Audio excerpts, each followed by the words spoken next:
Hello दोस्तों, स्वागत है आपका एक और नए क्लास में। फिर से 9 बजे आ गए हैं फोर्थ सेमेस्टर का क्लास लेके। आज अपना डे 6 होने वाला है भाई। पहली यूनिट थी एटॉमिक स्ट्रक्चर, उड़ गई।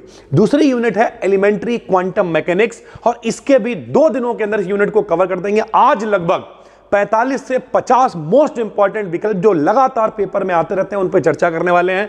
तो चलिए शुरू करते हैं। अगर आपका पेपर भी ऑब्जेक्टिव है तो भैया जो प्लेलिस्ट है वो वरदान है, डे 1 से देखना शुरू करो, देख डालो, इसके बाहर पेपर नहीं आएगा। बहुत रिसर्च करके ये नई सीरीज हम लेकर आ रहे हैं भाई। ठीक, पहला क्वेश्चन हमने इसमें क्या लिया है कि भैया फोटो इलेक्ट्रिक इफेक्ट को किसने समझाया। तो हम लोगों ने 12th क्लास में पढ़ रखा है कि भैया आइंस्टीन ने अपनी एक समीकरण दी थी।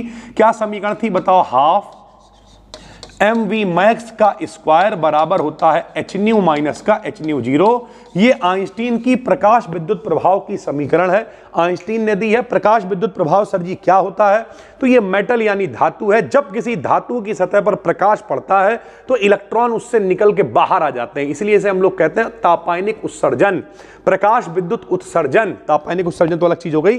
प्रकाश विद्युत उत्सर्जन यानी प्रकाश पड़ा और उत्सर्जन होने लगा, इलेक्ट्रॉन निकलने लगे, प्रकाश विद्युत प्रभाव भी इसे हम लोग कहते हैं भाई। ठीक, दूसरा क्वेश्चन है, यदि इलेक्ट्रॉन की पोजीशन में अनसर्टेनिटी 0 है। जरा समझिए, इलेक्ट्रॉन की पोजीशन में जो अनसर्टेनिटी है वो 0। अनसर्टेनिटी क्या है भाई?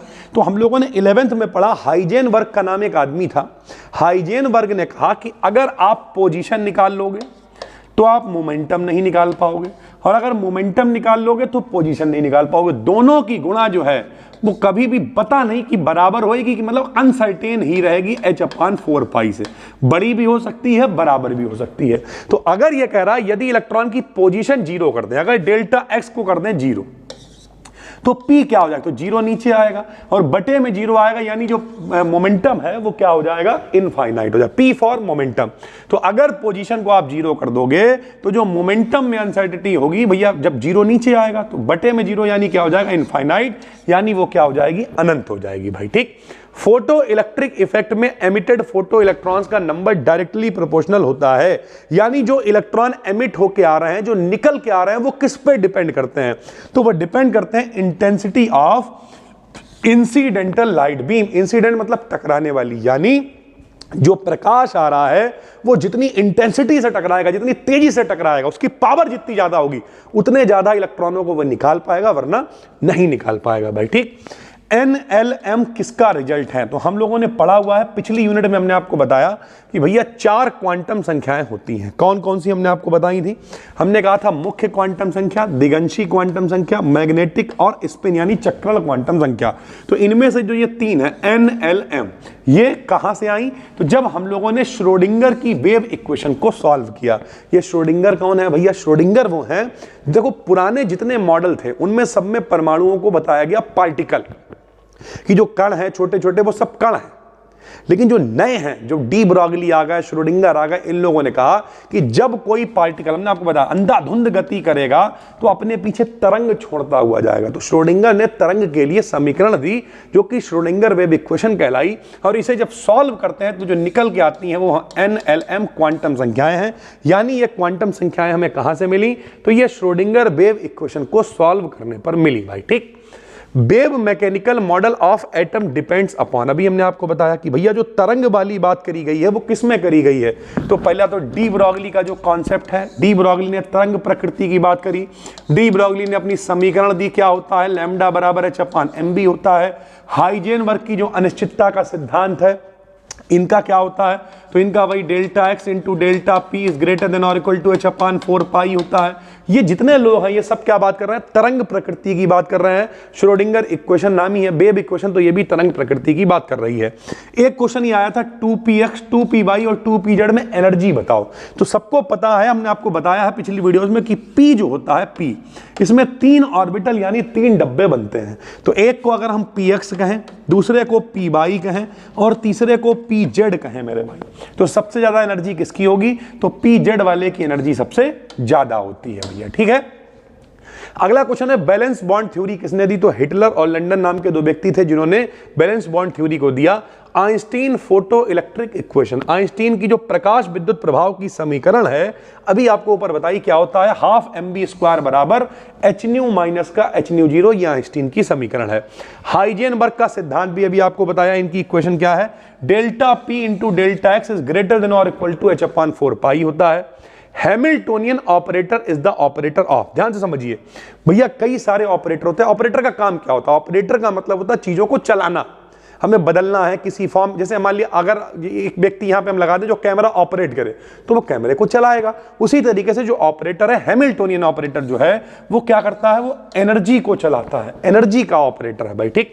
Numerical value of Planck's constant, सबको पता है प्लांक्स कांस्टेंट को h से लिखते हैं। कितनी वैल्यू होती है? तो 6.6 गुणे 10 की घात माइनस के 34 जूल सेकंड मेरे भाई मान होता है, ये आपको बिल्कुल याद कर लेना है। Who had explain successfully the photo electric effect, photo electric effect के बारे में किसने बताया? अभी ऊपर बता चुके हैं, आइंस्टीन ने बताया। डी ब्रॉगली की समीकरण क्या है? अभी आपको बताई, लैम्डा बराबर h/mv, या फिर नीचे m इंटू वी क्या है, द्रव्यमान गुणे वेग, यानी h/p, तो इसे संवेग भी कह देते हैं, मोमेंटम भी कह देते हैं। तो लैम्डा बराबर h/p हो गया। Stefan fourth power rule, Stefan का जो फोर्थ पावर का रूल है वो क्या है? तो भैया स्टीफान ने कहा कि जो ऊर्जा है वो ताप के डायरेक्टली प्रोपोर्शनल होती है फोर्थ पावर की। और यहां पे लिखा नहीं, हम आपको बता दे रहे हैं, जब डायरेक्टली प्रोपोर्शन हटा देते हैं तो एक नियतांक लगाया इन्होंने सिग्मा। इस सिग्मा, गौवा लोग इसे आधा ना भी कहते हैं, सिग्मा को कहा गया, क्या कहा गया? स्टीफान कांस्टेंट कहा गया भाई, ठीक। तो ये स्टीफान का फॉर्मूला है।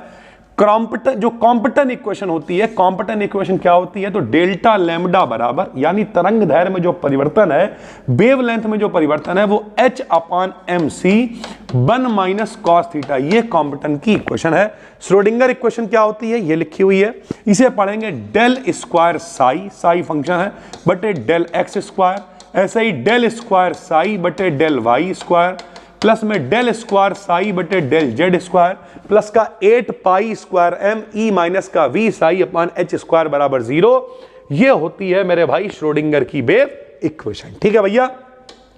फिर हम लोग बार बार लैम्डा पढ़ रहे हैं, लैम्डा किस भाषा का शब्द है? तो ये ग्रीक भाषा का शब्द है। कौन सा लेटर है? तो ये 11वां लेटर है ग्रीक भाषा में, जिसे हम लोग लैम्डा कहते हैं।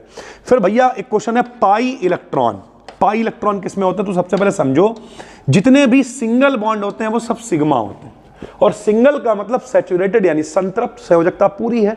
लेकिन जब संयोजकता पूरी नहीं होती तो हमें डबल या ट्रिपल बॉन्ड बनाना पड़ता है। डबल बॉन्ड वाले जितने होते हैं वो सब पाई होते हैं। तो पाई इलेक्ट्रॉन का मतलब अनसैचुरेटेड हाइड्रोकार्बन, अनसैचुरेटेड का मतलब असंतृप्त, जिनकी संयोजकता पूरी नहीं है वो सारे के सारे अनसैचुरेटेड हैं भाई, ठीक। हाइड्रोजन एटम की nवे ऑर्बिटल में इलेक्ट्रॉन की एनर्जी कितनी होती है? तो हम लोगों ने 12th क्लास में पढ़ रखा है कि भैया हाइड्रोजन एटम की अगर आपको एनर्जी निकालनी है तो ऊर्जा का फार्मूला होता है E बराबर माइनस का 13.6 बटे n स्क्वायर EV।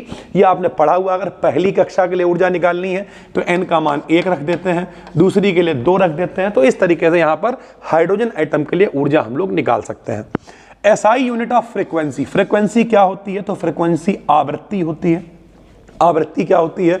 बचपन में हम लोगों की मम्मी चप्पलों से सूद देती थी, 1 सेकंड में जितनी चप्पलें पड़ती हैं वो चप्पलों की आवृत्ति। कोई भी काम जो प्रति सेकंड हो रहा, तो मात्रक इसका होगा प्रति सेकंड, या इसे ही हम लोग हर्ट्ज भी कह देते हैं, क्योंकि भैया सम्मान देने के लिए हर्ट्ज नाम का जो वैज्ञानिक है उसके नाम पे मात्रक को रख दिया गया है भाई, ठीक। तो प्रति सेकंड या हर्ट्ज जो भी विकल्प में हो आप लगा दोगे। किसी मैथमेटिकल फंक्शन को अनदर फंक्शन में, अभी आपको बताया, फंक्शन को चलाने के लिए, ऑपरेट करने के लिए जिसका इस्तेमाल करते हैं, ट्रांसफर करने के लिए, उसे ही हम लोग क्या कहते हैं? ऑपरेटर कहते हैं। हाईएस्ट एनर्जी ऑर्बिटल्स आर, भैया सबसे ज्यादा एनर्जी किसकी होगी? तो जो सबसे ज्यादा खाली होगा। अब हम सुबह से यहां मचे हुए हैं, सुबह से कम आज कितनी 5-6 छठी वीडियो ये शूट हो रही है, इसके बाद हम 2-3 वीडियो और बनाएंगे। भैया खाली ही नहीं है तो मेरे पास क्या एनर्जी होगी? शाम को जाते क्या खाना बना, चलो ठीक है भैया कुछ सब्जी दिलानी है, चलो ठीक, गए सब्जी ले आए, कुछ गोलगप्पे वगैरह अगर बताए किसी ने, मतलब तब तक अगर हम बच गए, क्योंकि कई बार हम पहुंचते 10 बजे, 10:30 बजे, मतलब फिर वापस आ जाते हैं, फिर दोबारा से जाते हैं, लेकिन ओवरऑल 10-10:30 बजे कौन मिलेगा? गोलगप्पे के अलावा कुछ मिलता नहीं। तो फिर ला लवा के उसके बाद इंतजाम तो एनर्जी क्या बचेगी? बैठ गया चुपचाप, थोड़ी देर सोचते रहे, फिर लिखने लगे बैठ के, रात के 2-3 बजे तक लिखा, फिर सो गए। तो जो खाली है, तो हाईएस्ट एनर्जी ऑर्बिटल्स कौन से होंगे? जो एम्प्टी हैं या फिर जो एंटी बॉन्डिंग ऑर्बिटल्स हैं, वो सारे के सारे हाईएस्ट एनर्जी ऑर्बिटल हैं।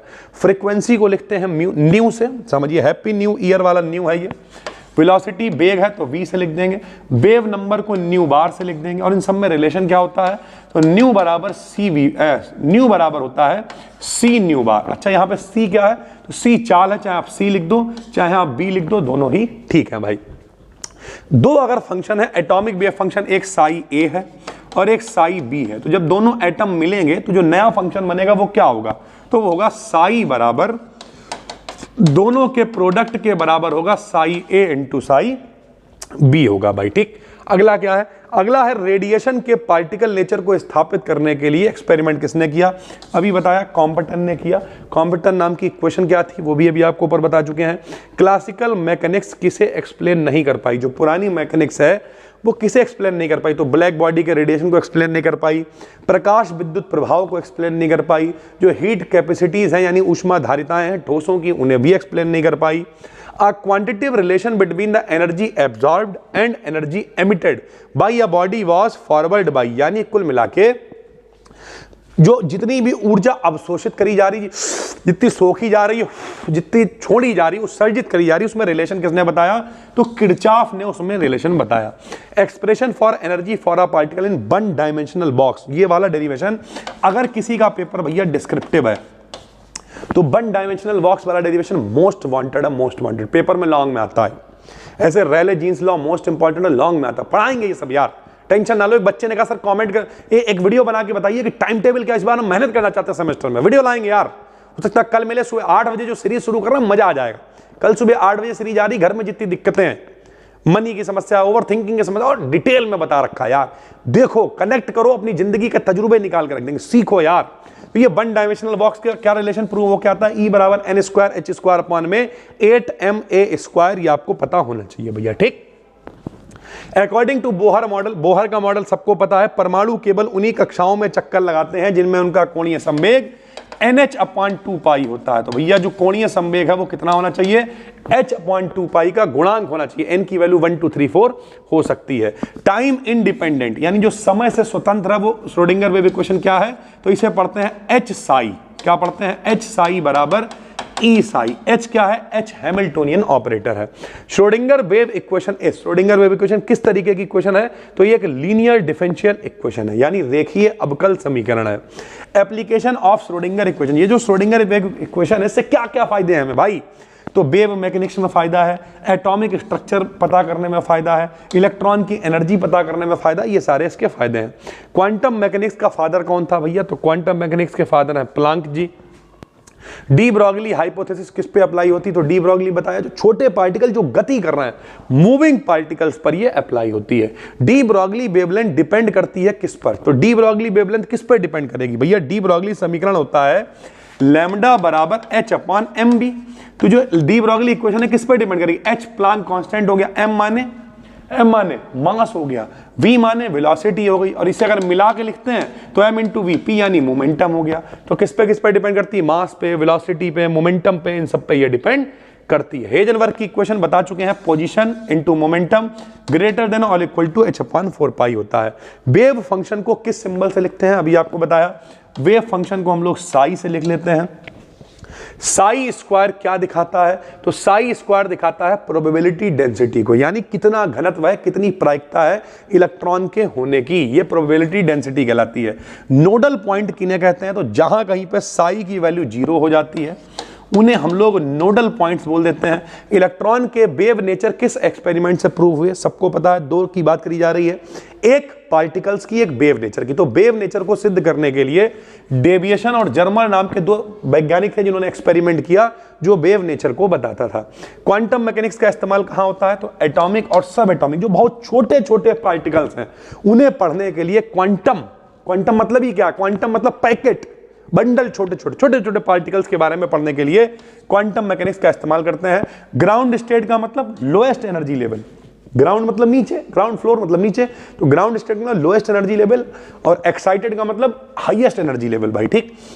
मोमेंटम ऑपरेटर को कैसे लिखते हैं? तो मोमेंटम ऑपरेटर को लिखते हैं आई, इसे एच बार भी पढ़ते हैं कुछ लोग, एच कट भी पढ़ लेते हैं, डी अपॉन डी एक्स। ये मोमेंटम ऑपरेटर का फॉर्मूला है। श्रोडिंगर इक्वेशन किसने दी? तो सीधी सी बात है, इरविन श्रोडिंगर ने ही दी होगी, उनके ही नाम पे है। और हैमिल्टोनियन ऑपरेटर किस क्वांटिटी को दिखाता है? तो अभी आपको बताया था, हैमिल्टोनियन ऑपरेटर क्या दिखाता है? जो एनर्जी होती है, टोटल एनर्जी को दिखाने के ये काम में आता है। ये लगभग 45 क्वेश्चन है। अगर हम कह दें कि लगभग इन्हीं से पेपर में आ जाएंगे तब भी बुरा नहीं है, लेकिन एक वीडियो इस यूनिट को हम लोग और देंगे, ठीक, जिससे क्या होगा, जो भी बचे हुए क्वेश्चंस आपके पेपर में आए वो भी कवर हो जाएंगे। आज ये छठा दिन है भाई। अब डेली सारे क्लासेस की वीडियो नहीं पढ़ रही है क्योंकि भैया इतना कंटेंट बनाने में भी भसड़ हो जाती है, प्लस जो बच्चे हैं वो भी कहते हैं यार क्या तुम दुखी कर रहे हो डेली डेली केमिस्ट्री डाल के। तो भैया 20 वीडियो के अंदर केमिस्ट्री खत्म हो जाएगी ऑब्जेक्टिव। तो जितने भी लोग हो, इस पूरी सीरीज को, छठा दिन है, डिस्क्रिप्शन में प्लेलिस्ट है, क्लिक करके देखना शुरू कर दो। बाकी आप चाहो तो एक सेमेस्टर मास्टरी कोर्स बनाया है, उसका भी लिंक डिस्क्रिप्शन में है। वहां पर ऑब्जेक्टिव, डिस्क्रिप्टिव बहुत सारी पहले से वीडियोस पड़ी हुई हैं, वन शॉट पीडीएफ वगैरह, और नया बहुत कंटेंट बना रहे हैं। आप केमिस्ट्री है, फिजिक्स है, जूलॉजी है, बॉटनी है, मैथ है, जो कुछ आपके पास है। कोशिश है कि बच्चे को ऐसा कोर्स दें, जैसे बच्चा कहता सर जी कोर्स में वीडियो यार नहीं आती है। भाई मेरे बहुत काम करते हैं, बहुत लगे रहते हैं। आप देखो यहाँ पे वीडियोस पब्लिक होती रहती है, और वहाँ पर भी जूलॉजी का कंटेंट, अगर आप सोचते हो एक वीडियो उन्होंने बना दी चले गए, भाई बनाने के लिए पीछे रिसर्च लगती है यार। ये कुछ 9-10 नहीं है, सब पढ़ा देंगे। बीएससी के लिए सारा सिलेबस पढ़ाना बहुत कठिन है, बैठना पड़ता है रात रात भर। तो इस बात का भरोसा है जब तक आपके पेपर होंगे, जो लोग पहले से जुड़े हुए उन्हें पता, हम करा तो लेंगे ही। जब तक पेपर होंगे तब तक सब कुछ भैया रेडी कर देंगे, बिल्कुल भी घबराने की जरूरत नहीं है। बाकी जो कंटेंट है उसे पढ़ना शुरू करिए। कोर्स में एनरोल करना है तो डिस्क्रिप्शन में लिंक है। फ्री टेलीग्राम चैनल को जरूर ज्वाइन कर लो, क्योंकि ये सारी पीडीएफ आपको फ्री में भी मिल जाएंगी। फिर मिलते हैं, तब तक के लिए धन्यवाद, थैंक यू।